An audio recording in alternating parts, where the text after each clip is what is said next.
we decided to use basketball statistics in the context of an NBA team looking to acquire a new player.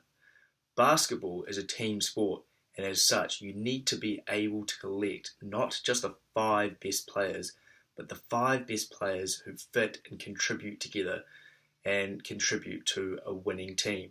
One problem with this is that a team will often acquire a player who looks amazing on paper, puts a large enough number of raw statistics up, points, rebounds, assists, etc. But when inserted to a new situation with other players, those other players also might put up a large number of statistics and they don't quite work well together. That is why it can be useful to try and estimate how a player is going to work in the role that you give them before acquiring the player in the first place. Our measure of how that player will work in the system is something widely known throughout the NBA as win shares. There are 82 games in an NBA season.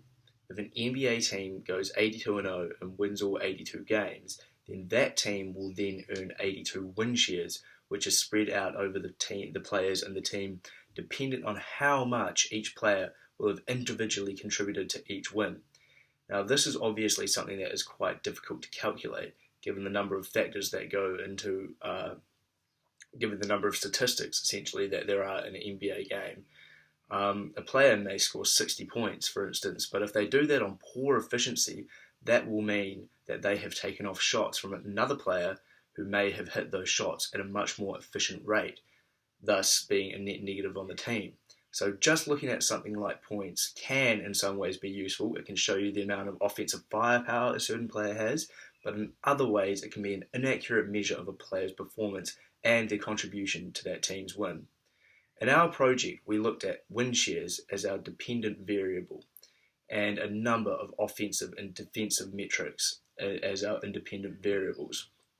All the statistics that we used are per 48-minute stats.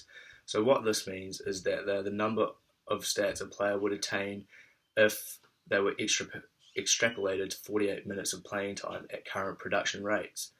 So the variables we ended up using were field goals made, total rebounds, assists, steals, blocks, turnovers, points, field goal percentage, and true shooting percentage, which is more of an overall measure of field goal percentage, 3-point percentage, and free throw percentage, sort of melded into one to come up with a more accurate representation.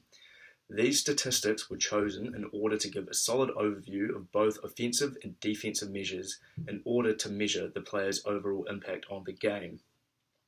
I'll now pass you over to Liam and Agan to tell you a little bit more about what we did.